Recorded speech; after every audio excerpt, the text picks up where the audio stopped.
Hello, good afternoon, god eftermiddag. How are you doing? I can't hear you. How are you doing? That's more like it. Did you have lunch? Was it good? Was it yummy? Yeah, lunch, or what we call in the games industry, breakfast.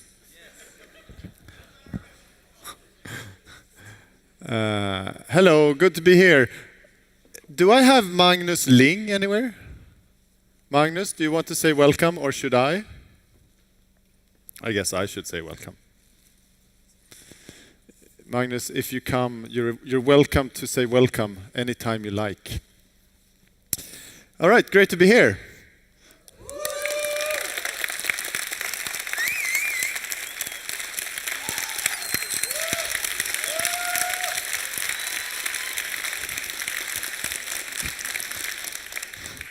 Well-behaved crowd, well-behaved. We'll do some more of that because I love it when you're so well-behaved. So, who wants to go to Sweden Game Conference? Not you? It's great because you're actually already here. This is Sweden Game Conference. I forget which edition, maybe the 9th? I would have said 8th, but it's probably the 9th. Who's been here all 9 times? I don't see any hands, but that's not because you don't raise them, it's because I don't see anything for the lights. But those of you who have been here all 9 times, good going. Let's go for those 10 times, yeah? You know, in a year. All right, my name is Per Strömbäck. I'm a failed stand-up comedian. So instead I started a career as a lobbyist for the games industry. Per-Arne loves that joke. And it's my pleasure to be the host of this first hour of the Sweden Game Conference 2018. And I have a great show for you. I have members of the board of our association, some of the most prominent figures in the Swedish games industry, who will share their thoughts on the future of our industry and the global industry, and maybe some other things as well. And I have a professor from Högskolan i Skövde who will share her thoughts on the future of professors, which is great.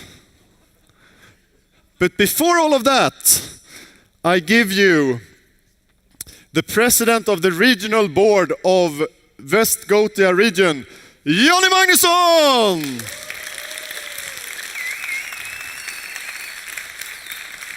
Thank you. Welcome, Johnny. Thank you very much. Thank you. What is the president of a regional board? We take care of the people living in Västra Götaland, which almost 2 million Swedes, for healthcare, communication, culture, environmental questions, all things like that. We have a budget on 65 billion Swedish crowns, 55,000 employees. That's us. Okay, we're used to big numbers. Those are big numbers. So you said transportation and healthcare and all these things. Where do games fit into all of that? Regional development, to be in time, to have people in the front line when it comes to artificial intelligence and developing software to use for in healthcare, for instance, but today in games. So you mentioned games alongside all these important topics, but we're just entertainment. We're just for fun. What's the use in that? Developing fun games can be a good seedbed for developing medical, technical equipment and other things like that. So it's the thinking out of the box. That's what's interesting. I think he's saying that you guys are really smart. I do. And you have put a lot of money into Sweden Game Arena over the years. Yes, we support. We are the main supporters of the Sweden Game Arena and Gothia Science Park here in Skövde. We have a lot of other science parks, in all 8 in the region. Mostly we work with autonomous vehicles and developing that kind of software in Göteborg. Self-driving cars, we have them, we call them bots. Yeah. Or ghost cars if it's a racing game. So what have you received? What have you got back from all the money that you put in? A lot of young people doing nice things and being productive in the society. A lot of companies, small companies, big business in game developing. So that's interesting for Skövde stad, city of Skövde, and for the whole region, and also I think for Sweden. You know, it's not a country. A job for a country, it's a job for the whole world. Yeah. You guys, you talk with the world all day long, and that's the coming society we see here. Do you get the chance, let me ask you this, the other presidents of regional boards in other parts of Sweden, are they impressed? Are they jealous of the work? Do they want to be like you and have this cool games people? They are impressed. They are very impressed, but they don't say so. Yeah, of course, yeah. As it goes, right? Yes, yeah, but you know we have the technical universities in Stockholm, Göteborg, and Malmö, and of course a lot of developing work is done there as well. But this is the small town of Skövde, and it's very special. You know it yourself. You have followed the saga of Skövde. Yeah. So, but in your words, I have a long list of reasons why I think this has become so successful. But what's your answer? Why Skövde of all places? It's a difficult question. Why Skövde? Because some young students started the job, and some smart people at the University of Skövde saw those young people and supported them. I think that's the whole answer. Yeah, and they had the patience to see it through. And I think they also had... they had a sponsor with money. Exactly. They had support, right? They had people with money who had some confidence in what they were trying to accomplish. And those people also had patience. Yes, but you know, when you work with the future, you have to be patient. You have to. We can talk about autonomous vehicles. We can see them drive around in Göteborg, but they are not every man's toy yet. Will it be tomorrow or will it be in 5 years? I don't know. I think it goes a lot faster than you and I think. Except they have to stick to the speed limit. Ha ha ha. It's a Gothenburg joke. Göteborgs humor. So, what do you expect from Skövde, from the games people in Skövde? What do you expect from them? Growth. Growth. One word, growth. All right. How much growth? Tremendous. Tremendous growth. All right. And a lot of money in. A lot of works being done. A lot of taxes being paid to the region. That's the point. Growth, jobs, taxes. I love it. What can you give them? What can you promise them? What can you do to increase your ambition and their ambition? We will, in cooperation, we will stand as a sponsor along the way. We'll do that. And we'll do our best to help new companies to establish here, to organize that transportation, healthcare and housing and all that you need are in place here in Skövde. It's important, and we and the city of Skövde and Högskolan Skövde are working together in this, and we look forward to do so for the years to come. Brilliant. I think that's a great way to close this interview, unless you have any last words. You know, it's not like, I hope you will have more words after you leave this stage. Yes, my final word is, let's say that Sweden Game Conference 2018 is open.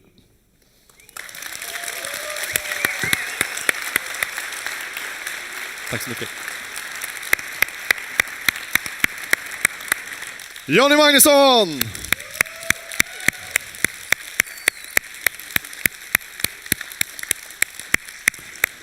All right, from one leader to 5, let me introduce you to the panel. So please join me on stage. Jana Nykänen, Alf Kondelius, Lisa Hathaway Holloway, and I always get that wrong. Tao Petersson, and last but not least, Martin Wahlund.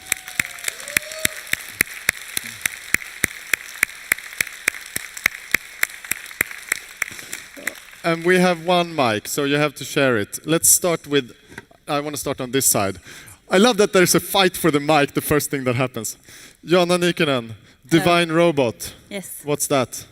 Divine Robot is a company in Malmö that works with VR simulations, VR games, gamification, software in general. All right, and you're also a member of the board of Yes. Swedish Games Industry. Yes. Welcome. Thank you.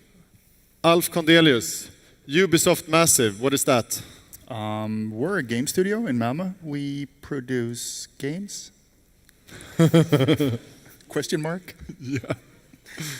Yeah. Anything that we might have heard of? Yeah, right now we're working on The Division 2, and we're also working on Avatar. Avatar. Good fun. Good fun, yeah. Say no more. Nope. You heard the sound that the crowd just made? Yeah, that's it. Right. I'll keep it. You're done. Always Okay. leave on a high note, I as will, George I will. Costanza said. Lisa Holloway Attaway. I always I mess it know up. you could never get the name. I know. Everybody else does, though. That's right. I'm the only person in the world who can't yes, say your name that's right. true. Everybody always gets it right and spells it right. Yeah, and you're also the professor of narrative design and aesthetics. You can't get that right either. It's media arts, aesthetics, narration, and technically it's an associate professor. But you can call me professor, and if you'd like to validate my promotion, I'd be happy to announce it here. Yeah, where do I sign? Did you have a question for me? Yeah, well, all those words that I will mess up if I try to say them again, what does that mean? Oh no. Well, it represents actually the field. The media arts, aesthetics, narration is, I think, really an interesting representation of what we do with our research and our education in games. We think about it as, obviously, as many of you here are part of our games education, we think about it as being very intersecting in terms of arts and humanities and technical, cultural reflections, and we try to do research and teach in an integrated way around those subject areas so that we can talk about everything from, writing and arts and games to, cultural applications, various ways. Do you help game makers, game creators better understand what they're doing? If you ask me, I would say yes, we do. If you ask them, I'm not so sure, but that is our job, is to think about games as complex artifacts that, the theme here, games and politics, they're political artifacts, and we have to think of them as not just technical tools, but things that engage people in cultural applications and to think about the critical issues around them. So that's what we try to do. Cool. That sounds like something I want to know more about. But first, I want to hear from Tao Petersson, Stunlock Studios marketing, communication. What's your title again? I should know. Nowadays, I'm mostly on PR and office management. Good, thanks. Sometimes moderators get things right, sometimes they don't. In those cases, they ask the panelists set it right for them. So what have you been doing recently? Recently, I work half-time at Stunlock nowadays. I also work at Next Skövde, which is the destination agency for Skövde Stad. And I work as to profile Skövde as the game city. So that's been a very interesting, about half a year I've been doing that. And I'm project managing the festival, which is going to be on Saturday, that hooks up after this. So a lot of stuff has been going on. Cool.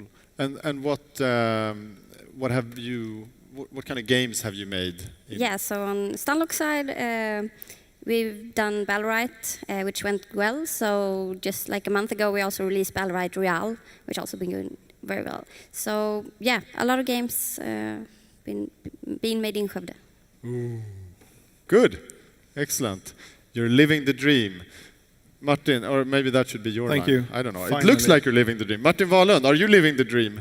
I don't know. I hope so. And your shirt says Fat Shark. Yeah. What's that? I'm a big shark, you know. It's a company. We've been around for like 15, 16 years, something like that, in different names. I think Fat Shark as a company is 11 years. I'm co-founder and CEO, but I try to work as much with the game production as I can. We have done Vermintide and Vermintide 2, our two latest games. Co-op games, multiplayer games is what we love to do and love to work with. And right now we're working on updating those with content and new stuff. All right, but say one game title. Game title? Yes. Warhammer Vermintide 2. Oh. So. Great. And you're also the chairman of the association. Absolutely. That I work for. So you're my boss, actually. Yeah. So I should behave better, probably. I'm taking performance notes with my phone. And Tao is also on the board, and Alf is also on the board. And Jan as well. Lisa is actually the only person on this stage who has no formal affiliation. You're our guest star. That's great. All right. Martin, what do you see as a current trend in the games market?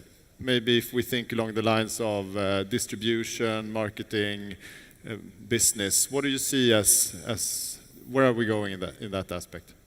It's always hard to say. It's been moving fast for the last 10 years, I think, or 15 years, something like that. And I think one thing we see is that we see a lot of new stores and new platforms to distribute the games. Some people are going with their own launchers. I think Fortnite was an example of where they really succeeded with it, and a lot of people going that route. At the same time, we have seen the traditional channels has been much more content than 5 to 10 years ago, so it's a bit harder to break through. I think there's a revival of licensing games. I mean, Alf can talk about that, but I mean, going back 5 years, nobody wanted to touch licenses basically because they were kind of tied into movie titles with very short development time frame. Nowadays, it's a bit different story. So we can see a lot of value in working with existing brands. I think that's a new trend as well, if you're going back. In general, I also see, I think the game development communities in Sweden especially is very healthy. I think it's a great way. There's a lot of talented people that's coming to. I'm surprised every day how good the education has been, and I'm also surprised of how many good games we can produce in this country. It's amazing, to be honest. When you go out to different trade shows, you get so much appreciation from the different countries and different other developers. So there's a bright future, and I'm happy that all you that signed up for this industry, because we need you, and we need even more. So tell everybody you know that it's really cool and really fun to work in the game industry. That's my message, and it's the future. It's like the music industry, it's the fashion industry, it's everything. It's not like going back 15 years, there was only like coders. Today it's much more than that. It's graphics, it's design, it's a lot of things. It's fashion. So yeah, look at Fortnite. They don't do $200 million, whatever they reported per month. They do it that people want to have fashionable clothes in Fortnite. So I mean, we probably need to hire fashion designers soon as well. So yeah, there's all kinds of fun jobs in this industry. All the fashion designers now working as waiters will join our industry. No, I'm sure they're doing great. So Martin talked about work opportunities in this industry. I'm doing this so I can see you because I expect to do a show of hands. Who here is now actively working as a game developer one way or other? Hands up. Oh, great. Now we can see, all can see. All right, and who here wants to be working as a game developer one way or other? All right, great. And who here used to be a game developer but wasn't good enough? and who here has no interest at all in the games industry? Okay, good. Because, you could leave any time. Great, so we have a lot of people here who want to join the industry at some point. Wild guess, you're probably students at Lissa's högskola. Well, it's not your högskola, it belongs to Högskoleämbetet or something like that, but yeah. So, I have so many questions. Tao, what's your advice to the students if they want to find a job in the games industry? Martin says there are so many job opportunities, but how do you get them? There are a lot of job opportunities, but you also need to be good.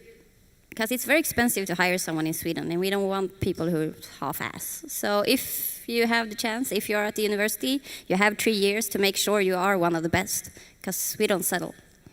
Mm-hmm. Work harder. How do you know? How can you tell if they're any good? Oh, tricky. I mean, we usually do work samples and portfolio reviews and that kind of stuff. So make sure you have that stuff ready when you exit the university, if you want to get a job. Or otherwise, you're going to have to take a half year off just to make sure you get the stuff done before applying, because we don't have time to wait for you to get good enough at the job. But what are some of the tricks and shortcuts to go through, circumvent all that? There are no shortcuts, but it's also good to make sure to network and know people in the industry that can help you and mentor you and give you all the feedback you need to become the best game developer you're ever going to be. So go to something like this. Yes. So the people who are already here, they don't really need that advice. It's the people who are not here. Yeah. So that's always the problem. Yeah. So Tell your friends. when you hire people to Stunlock, where do you get them from? At the moment, all over the world, actually, because there are a lot of people who, that's the thing about the games industry, it's a passionate industry. People who want to work at our company do it because they love the products we do. Our neighbors who work in finance tech don't really get the same kind of devotion to their job. So we have the opportunity to take someone from the other half of the planet. So yeah, the competition isn't just your classmates, it's everyone who loves our product. So you recruit from all over the planet, but here's a room full of people who want to join the industry. Why don't you hire them? Well, these ones aren't done yet. Uh-huh. So they have to mature. They have to be ripe first. Yes. Okay, good. Okay, so that's some good advice. Thanks, Tao. Lissa, I come to you now. What do you think of what Tao just said? Does she look at the education system as a factory for talent for the workforce? Don't you have higher ambitions than that? Well, we do have well, that's a high ambition, though, isn't it? Yeah. I mean, we have lots of high ambitions. We want to be the best and to be internationally competitive and to be not just a developer, but a critical thinker, and to be engaged in all the conversations that happen around games, not just the making of the games, but all the things that you have to be aware of makes you, a well-rounded developer and somebody who's interesting and who stands out. One of the things that we try to do with our education is remind people that you're designing for the future. It's your responsibility to help drive where the industry goes, but the conversations people have, how we can tell alternative stories, and how we can think about the important cultural impacts of games. It might not seem apparent on the surface, but they do have that, and you have to be somebody who can be, then conversant in all of those issues and know how to handle yourself when you, come to TAO. Yesterday we hosted a little PR here for the Donna Day, but yesterday we hosted, is anyone here at the Donna? Yeah, some in the back, but we have, thanks to people like Jenny Brusk, who's on the next panel, who's been thinking about gender inclusivity in games and the importance of having a diverse games culture, not just in terms of who the humans are who are developing the games, but how we represent within that. We're training young people to, think about how you can design for the future and contribute to that. And TAO was an important part of talking to us about what you need to do to get ahead. So we try to integrate all of those things together. So it's the education plus, and it's the developing plus the thinking that, we hope we're nurturing. Yeah, that sounds great. But you said something about That sounds telling, great, but telling different kinds of stories.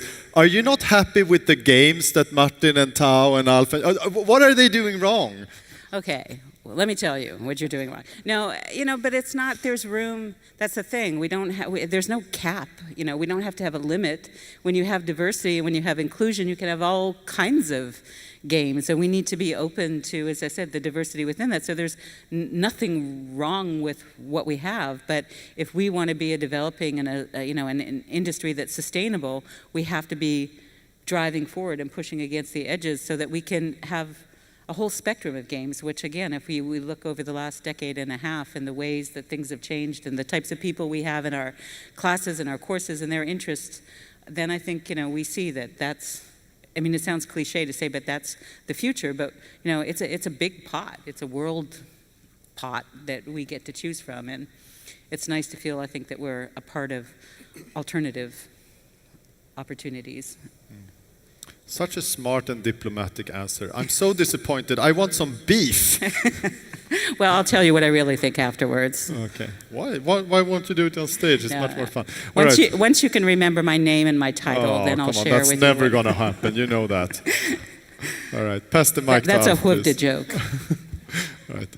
Okay. I'll get off stage and I'll start studying right now. Alf, games and politics. How does that come into your work? Well, it does and it doesn't. It's a balance because we cannot be openly political in our games. So, for example, in The Division, it's a dystopian future. And there's a lot of interpretations that it's something that we see the current society moving towards, but it's not. It's a fantasy. It's a universe and a world that we created for people to explore how to be a good person in a slowly decaying world. But people like to put politics into that, and we back away from those interpretations as much as we can because we don't want to take a stance in current politics. It's also bad for business, unfortunately, if you want the honest truth when it comes to politics and games.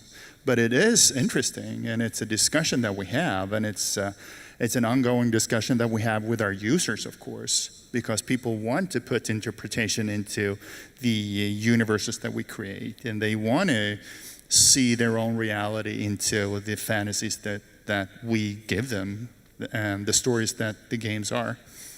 So, isn't that also maybe a definition of art, or one definition of absolutely. art, that it's open to interpretation rather than a straight message? Absolutely, and that's what games are. But games are art. Games are a fantasy, and it's goes from being a fantasy to being a hobby.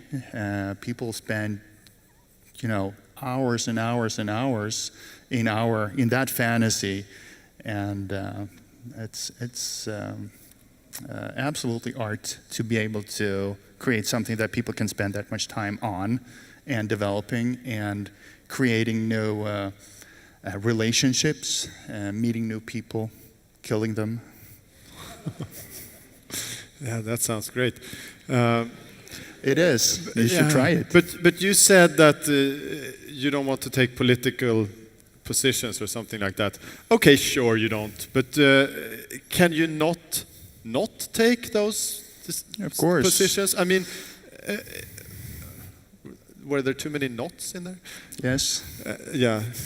So let But me I try think we again. understand what you want to say. Can you not take? Can you actually avoid taking those? I mean, look at Avatar. What is Avatar? It's this beautiful vision of a world in ecological harmony where there's no pollution and blah blah. How is that not political?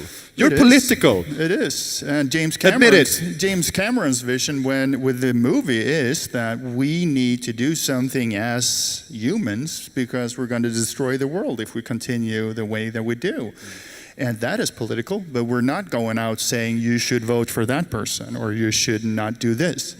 But it's a political statement, of course, and we think it's important. But we're not writing it on somebody's nose, as you say in Swedish. I don't know how you say in the U.S. No, But never mind. I think you're still trying to escape this a little bit because James Cameron would probably agree that his movies are political. Yes. And you say, no, our games are not political. Yes. So how can games be That art? was exactly how I say it. So how can games be art if they don't aspire to the same quality as James Cameron's movies? Because art doesn't have to be that straightforward. It doesn't have to be a political campaign message. It has to be subtle for a lot of people to be attracted to it. It has to be undefined for many people to put their own definition into it. It has to be vague in some aspects while it's in a very well-defined world for people to be able to interact with it for a long time. And that's what we want. We want people to play the game for hours and hours, and then we cannot be very defined in what everything means. That would be boring. That would be watching one of the educational movies from high school. Påg pedagog presentera. And that's not what we want. Or is it? Yeah, I think what you're saying is that your art is better than James Cameron's. Now, would you please pass the mic to Jan? That was not. Haha, I love doing that. And actually, why don't you guys move together a little bit? It's going to look a lot better if we stand together like this. Okay, great. Jana, so you said VR, and VR is like always the cool promise of the future. And we've had so many conversations about VR over the years. Why are you still doing that? Still, I don't know. We've been doing it for just a few years, but I think when people are talking about the promise of VR, they tend to think, as you do in this case, about games, consumer games, VR games for that you put up in your living room and you stop playing it. And that obviously, as we see today, is not big market. But then we tend to kind of lose out on the big picture when we look at the enterprise, the corporate market, where VR can be used for training purposes, marketing, education, and so forth. I don't know if that's the answer to your question, but no, I think it's... I'm honestly interested. So you see this as a business opportunity that games technology can be applied to other businesses? Absolutely, and that's what we're working with. And is that something that could be a strategy for all kinds of games developers, or is it maybe VR that has this promise? All kinds, I think, although with VR you have the possibility to actually recreate, replicate a scenario that's very difficult to practice on in real life. So you learn a lot more when you're doing something rather than just listening or reading about it, but you can practice doing it in VR. So I think VR has that advantage, although I think all kinds of games development can be applied in other areas as well. Give us one example of what you've done to demonstrate your point. So one project that we've been working on for many years now is a hunting simulator in VR. We actually showcased it here last year. So it's a way of showing how, to begin with, it was the aim of it was to showcase how our clients' products work in real life. And they produce red dot scopes for hunting rifles. on the other hand, now lately has become more of a training product, so you're actually improving your skills in hunting in VR. So you're making the hunters better hunters. Yes. All right, but how? This is weird because Alpha wants to kill people. So how is his games not making people kill better? Well, I think he'll have to answer for himself. That makes a problem for me because somebody will hear this and they will go to the media and then I have to defend you guys. Well, okay, if you make a hunter a better hunter, they will injure fewer animals. Okay. So they will become better at doing what they are already doing, rather than hurting animals, and which they will do if they're not good enough. Right. So you're saving the animals. Yes. By VR. That's great. I love it. Are you using that line? No, but you should. I'll pick it up. You Yeah. should. Thank you. I don't need any credit. Okay, I just thanks. want to see it on a billboard. You were here. By Per You saw Strömberg. it. Remember where you heard it first. No. So I see a lot of people coming to games companies with these brilliant business ideas. Why don't you take your technology? Why don't you take your game design and apply it to this place? There are huge opportunities here. Very rarely games developers jump on that opportunity. I think it's because they're so busy, if they're successful, to deliver to their players. And if they're not successful, they're so busy trying to be successful. So how do you square that circle? If you want to use game designs and game technologies outside the games market, how do you divide that? Do you have to choose to not go after the gamers? I don't know. The problem becomes, we used to do both. But the problem is when you have a client with a deadline who's paying your bills, then that kind of thing tends to jump on top of the to-do list. So your own game is kind of like, yeah, we don't have to push it out right now. We'll do this thing first and then we'll go back to our game, which makes it difficult to combine the two, I think. But I'm sure some people will be able to. No, but I think that's a problem that a lot of game developers have struggled with. How do I make money, maybe by selling services? How do I solve that conflict? Some people make the money and the other people do the fun work on the project they want to do. All right. So now it's over to you. You were so well behaved, but now I want you to not be so well behaved because now I want some difficult questions from you.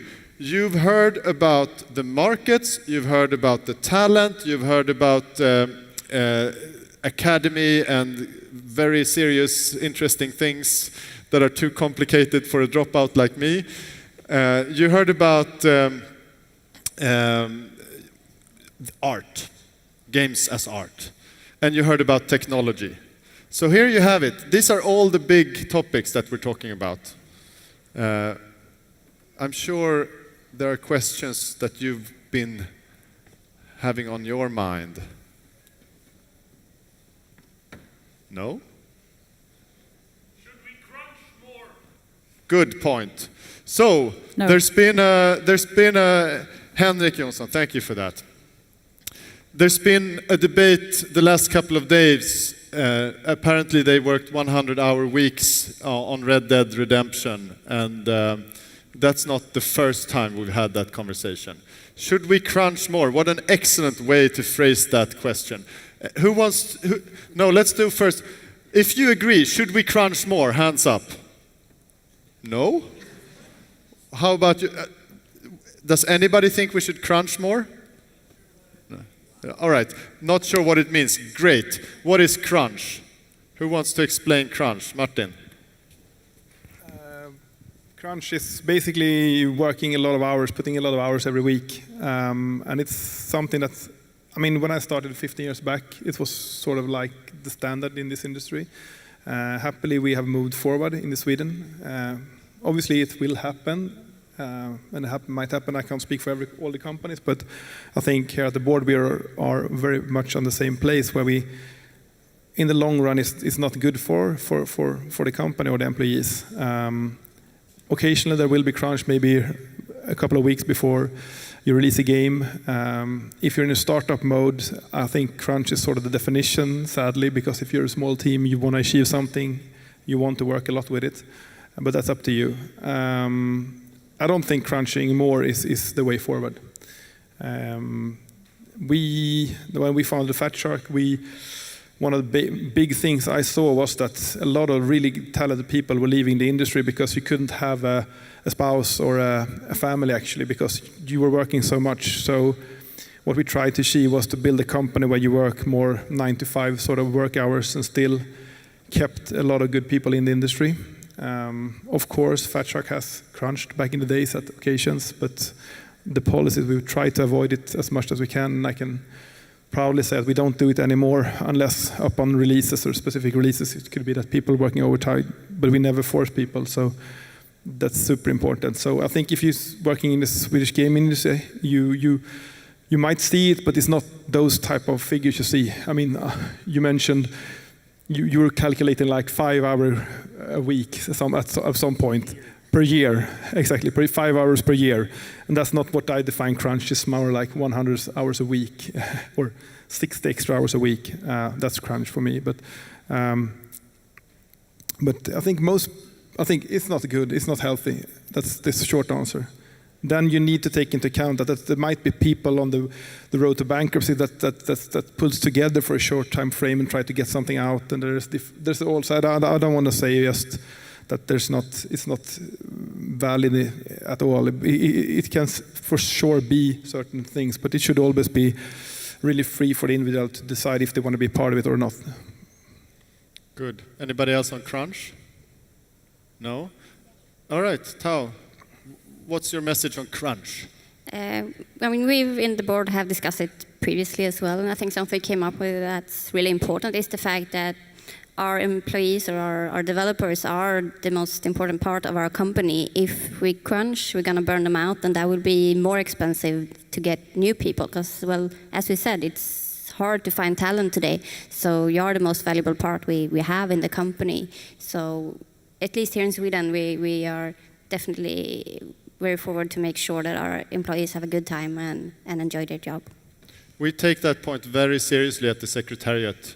For us, it's crunch if you work more than 5 hours per week. Alf? If you work more than 5 hours a week? Yeah. Yeah. Well, No, we don't want to burn out the staff. no, we don't. What would happen if you... Yeah, no, that's No. my max. No, I can This is only... my 1 hour today, then I'm done. I can only agree with the previous speakers. We spend a lot at Massive. We spend a lot of money on finding talent and moving them from wherever it is that they are, their partner's dog, their kids, and whatnot, to Sweden. So if we crunch and we burn them out, we lose the most important asset that we have in the company.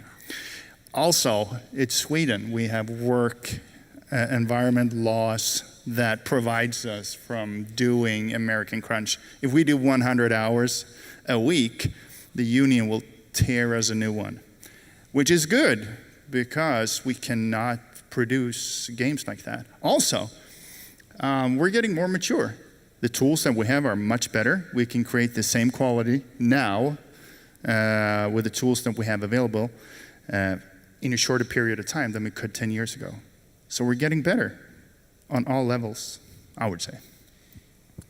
Obviously, this also applies to very big companies with a very big number of employees. But obviously, if you're starting your own company, you'll have to kind of work your ass off in the beginning to get things up and running. But once things are settled, then good work-life balance is obviously wished for.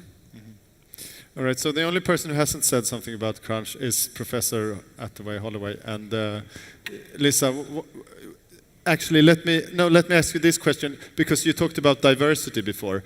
Do you see a connection between diversity and the conversation they just had about crunch? But I think that's also, that's part when we talk about where, thinking for the future, that's part of saying you're changing the culture around the games, right? Part of being diverse is understanding that your talent is your human resources, and these are whole human beings that are part of the culture of gaming, and it's not about pushing forward a project or a product or whatever it is. It's about, creating atmospheres and cultures and social visions that are inclusive to people with their families and their pets and who want to save the world and who have values and interests, bigger than the product they're making. And, that's part of, as I said, the alternative diversity. And I was literally having this conversation with my colleagues in the back here right before we started about, again, this isn't a games industry question.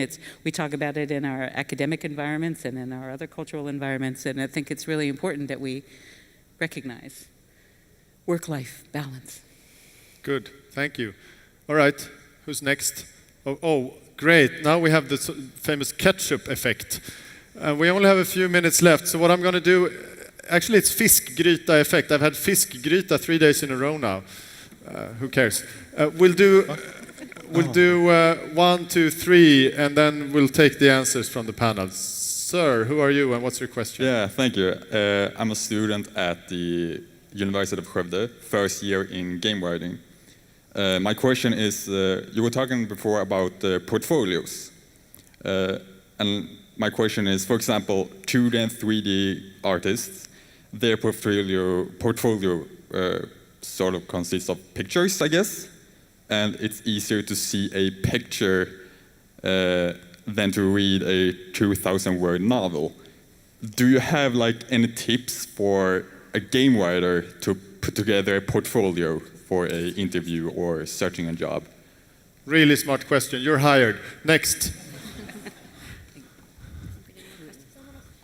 You put your hands up again, please, so our mic person can see it. Yes. Who are you and what's your question? Okay. Yes, hello. My question is that there's a lot of misinformation among players for how the game development process works. How can we as developers combat this misinformation? All right. How do we educate the players? And do we really need to? And if yes, why? All right. I thought I had one more. No? Somebody changed their mind? Over here. Who are you and what's your question, please? Hi, my name is Axel. I'm wondering, speaking about work environment, do you feel there's a need to codify the types of things that are important in your work environment, or do you take things on a come as they come basis, like say some things as crunch or working overtime and stuff like that? If you should set an example, then how? What, like a manual? Yeah, should you use a manual or not? All right. Do you actually make a manual, or do you just take it as it comes? I see. Okay, so human touch versus formal structure. Yeah. Okay, perfect. So we have just a few minutes, so we'll do one round, and this will be your final words before Alf kills you, or his players, if you're unlucky, or the hunters that Jana has trained so well. So you can choose from portfolio as a game writer, educating the players, or management structure versus human instinct. Martin, you want to go first? Sure. Or you can say something completely different. Yeah, it's as a final remark. a quick one regarding portfolio. I would say go with quality over quantity. That's my key. I see far too many portfolios that are containing some really good stuff and some that's not up to par, and then get you and that could be you feel like you want to show everything you've done, pick the best things. That would be my advice for you. It's easier if people that recruit see something good, it's easier to continue. If there's a wide range with different quality, it's much harder to know the quality. All right. Should I pick the winners? Tao. Was that one educating players? Educating the players about how games are made so they don't have such stupid questions all the time. Oh yeah, no, that doesn't work. We have players. They don't read, they don't listen, they just want it made. So you just kind of have to live with the fact that people will not be friendly or understand your process. So make sure to have a way to cope with that, and definitely communicate with your players, but they will make sure you communicate the right stuff, because they will read what they want it to say. If you say that you're looking into doing something or you're researching something, that means your promise is going to be made, and it's going to be made yesterday and coming half a year ago, hopefully, because that was the answer to all the problems you've ever had with your game, fortunately. Good, thanks. Lisa, you can say whatever you want now. No pressure. Okay, I can say whatever I want. I'm not really sure how to answer any of those. No, so questions. Just say something different. So I'll say something different, which is to just remember our theme, games and politics, and part of educating anybody and educating the people in this room is about recognizing all the values that are invested in the products that we make, and to think of, again, games as cultural artifacts and social artifacts, and to develop the conversations around them in forum like this and in other ways, and to remember that the conversations are as important as the products that you're making. That's what I would say. Excellent. And it strikes me that games and politics as a theme is open to interpretation. So if openness to interpretation is art, this theme is also art. Ooh. Deep thoughts. Yeah, I know, it's crazy. From a college dropout. Beautiful. Works 5 hours a week. Alf. There was a question on management and... Yeah, management. Do you go for gut feeling or formal policies and checklists and, push-ups in the morning? I think that depends. Because, I mean, a AAA game can be up towards 1,000 people working in development, then you need some structure. You can't go with gut feeling. I feel that this code is right. Then you will have problems down the road that might be hard to explain to your users how that happened. And, internet is not forgetful for mistakes. So you will need some structure to be able to deliver the quality that you want. Then, of course, quality is gut feeling when it comes to games, because it's what is fun. You can't quantify fun. You can't quantify a good game. It's not that, one game is funnier because they said so in the requirements. So there's a lot of gut feeling going on in that structure. So you need a combination between the two. You need people with a good gut feeling that works in a structured way. Otherwise, you'll be having 1,000 people running in completely different directions. That might be an interesting product in the end, but I don't think it's going to happen within budget. That's my answer. Great, thank you. Straight talk. Jana. So that last question was also related to crunch? Well, somehow, or no? No, well, maybe. I mean, if crunch is a management failure, then it's a symptom of, bad management. Yeah, I mean, in my opinion, crunch really has to be at the management level, whether to, go for it or prevent it or handle it or whatever. And as Alf says, I think there's some structure is needed, but that also depends on the size of the company, of course, because if you're just starting up and you're going to set processes for everything that you're doing, you're not going to be able to do anything. You're just going to do the processes. So there'll be a certain point when you're growing or settling where you can start to design processes and structure and apply it. But before that, kind of go with the flow and not lock yourself into the structures, I think. All right. Jana, you're last. This is the last intelligent thing that will be said on this panel, because then I will have to make the conclusions. Say something optimistic and encouraging to all the people in this room who are at the very beginning of the career. When the lights came on, I saw so much promise. I saw hope. I saw the future. Give them something to run with. And I look forward to the future, I really do. And I think you should embrace the future and embrace change, because things will change. Excellent. Embrace the future. You are the future. Let's embrace. Yeah, not awkward. Not awkward at all. So in conclusion, I think what they are saying is discipline.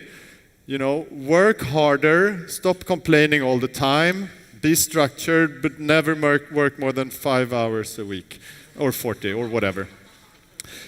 Ladies and gentlemen, this has been the panel, and if this was a band, they would be the professor and the members of the board.